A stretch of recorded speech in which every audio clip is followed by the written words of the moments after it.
नमस्कार दोस्तों, स्वागत है आपका हमारे चैनल पर। आज हम जानेंगे सोमनाथ यात्रा के बारे में। यह यात्रा सिर्फ एक धार्मिक यात्रा नहीं है, बल्कि यह एक अद्भुत अनुभव है। तो चलिए शुरू करते हैं। इस वीडियो में हम जानेंगे कि सोमनाथ कैसे पहुंचा जा सकता है, सोमनाथ में खाने पीने की क्या व्यवस्थाएं हैं, सोमनाथ हमें कब जाना चाहिए और कितने दिन का हमें वहाँ पे स्टे करने का प्लान करना चाहिए। सोमनाथ के आजू बाजू एरिया में, लोकेलिटी में कहाँ कहाँ घूमने के लिए बहुत अच्छी जगह है।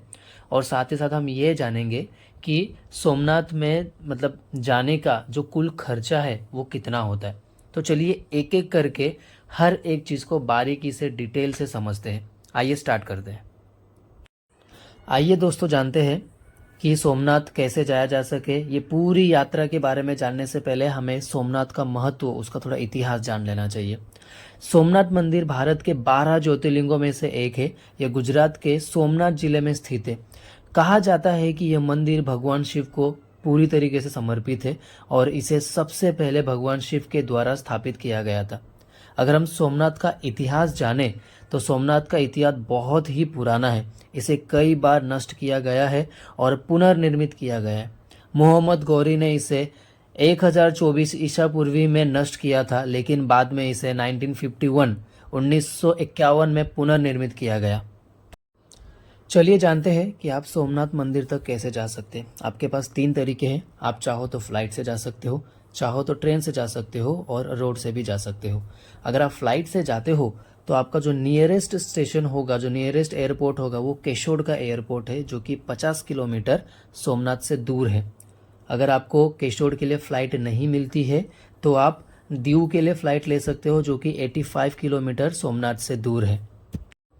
अगर आपको केशोड़ और दीव दोनों का ही अगर फ़्लाइट का टिकट अगर आपको नहीं मिलता है तो आप अहमदाबाद या फिर सूरत तक आप फ़्लाइट से आ सकते हो और वहाँ से आने के बाद आप टैक्सी के माध्यम से आप सोमनाथ जा सकते हो।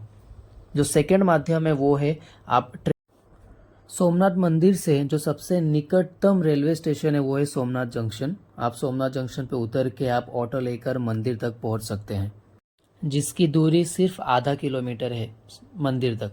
अगर आप वेरावल स्टेशन पे उतरते हो तो वेरावल से मंदिर की दूरी 7 किलोमीटर है।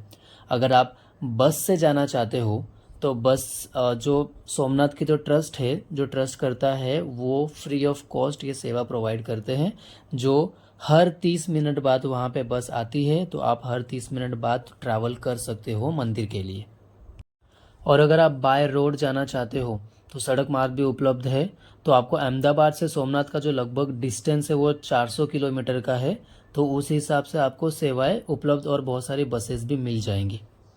और अगर आप अपना पर्सनल व्हीकल लेके आना चाहते हो तो भी आप पर्सनल व्हीकल सोमनाथ में लेके जा सकते हो। आइए जानते हैं कि एक बार सोमनाथ टेम्पल पहुंचने के बाद, सोमनाथ लोकेशन में पहुंचने के बाद वहां पे स्टे करने की क्या क्या सुविधाएं हैं। आप चाहो तो सबसे सस्ता धर्मशाला भी ले सकते हो, जिसका रेंज 100 रुपये से स्टार्ट होकर 300 रुपये तक में मिल जाता है पर पर्सन। अगर आप गेस्ट हाउस में रहना चाहते हो तो आपको उसका बुकिंग ऑनलाइन पहले से ही करना पड़ेगा, जो कि एसी और नॉन एसी में अवेलेबल है, जिसका रेंज 700 से लेके 1100 रुपीज़ तक जाता है। अगर आप प्राइवेट होटल्स में रहना चाहते हो तो वो भी यहाँ पे आपको मिल जाएगा मंदिर परिसर में, जिसका रेंज 700 से लेके 1500 रुपीज़ तक का होगा। आइए जानते हैं कि सोमनाथ मंदिर में दर्शन करने के लिए क्या क्या करना पड़ता है। सबसे पहले तो आपको आपका मोबाइल फ़ोन, आपका कैमरा, और अगर आपने कोई ऐसी वस्तु पहनी है जो लेदर से बनी हुई हो, जैसे कि लेदर बेल्ट, ये सारी चीज़ें ही वहाँ पे अलाउड नहीं है। तो अगर आपने ये सारे चीज़ें पहने हैं, अगर आपके पास ये सारी चीज़ें हैं, तो वहाँ पे आपको free of cost lockers available होंगे। तो आप लॉकर्स में अपने सारी कीमती चीज़ें रख सकते हैं। आइए जानते हैं कि आरती का टाइमिंग क्या है। वहाँ पे 3 बार आरती होती है। सुबह 7 बजे आरती होगी, दोपहर को 12 बजे होगी और शाम को 7 बजे आरती होगी। तो टोटल 3 बार आरती होगी और अब तीनों बार आप आरती कर सकते हैं। अगर हम जानते हैं कि खाने पीने की क्या व्यवस्था है सोमनाथ टेम्पल के यहाँ पे, जो ट्रस्ट की तरफ से जो भोजनालय है वो 70 रुपये में आपको भर प्लेट थाली देती है, जिसका टाइमिंग आपको सुबह 11 से लेके दोपहर 3 बजे तक है और शाम को 7 बजे से लेके रात के 9:30 बजे तक आप इस भोजनालय का लुफ्त उठा सकते हो, सिर्फ 70 रुपये में भर पेट खाना। अगर आपको रेस्टोरेंट में जाना है तो वहाँ पे आपको 80 से लेके 100 रुपये तक का पर प्लेट थाली मिल जाएगा और वो भी बहुत ही स्वादिष्ट होता है। आइए जानते हैं कि सोमनाथ में ऐसी कौन सी प्रमुख जगहें हैं जहाँ पे आप घूम सकते हो।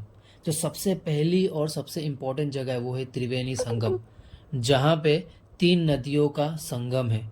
जो 3 नदी है वो है कपिल, हरिन और सरस्वती नदी। इन तीनों नदियों का संगम आप वहाँ पे एंजॉय कर सकते हो। और उसी त्रिवेणी संगम नदी के जस्ट बहुत ही नज़दीक वहाँ पे आपको सूर्य मंदिर भी मिलेगा। सूर्य मंदिर का इसके बाद आप बाणगंगा जा सकते हैं जो कि समुंदर में है। जब भी आप समुंदर में जाओगे तो आपको थोड़ा सेफली जाना पड़ेगा क्योंकि वहाँ पे बहुत बड़ी बड़ी लहरें आती है। इसी के साथ साथ समुद्र के आसपास बड़े बड़े पत्थर भी रखे हुए हैं। तो अगर आप सेफली जाओगे तो अच्छा होगा क्योंकि चोट लगने का खतरा बहुत ज़्यादा है वहाँ पर। आइए जानते हैं कि आप ये सारे तीर्थ स्थान को कैसे घूम सकते हैं। ये सारे के सारे तीर्थ स्थान सोमनाथ टेम्पल के 5 किलोमीटर के रेंज में ही आते हैं।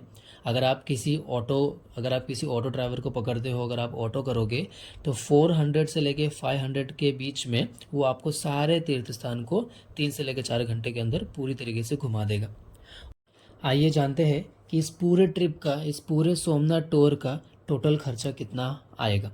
वैसे तो एक दिन में ही पूरा टूर किया जा सकता है। आप सोमनाथ मंदिर के दर्शन भी ले लोगे और उसके आजू बाजू में जितने भी एरियाज़ है जो अभी हमने जिक्र किया वो सारा भी आप घूम सकते हो एक दिन के अंदर ही।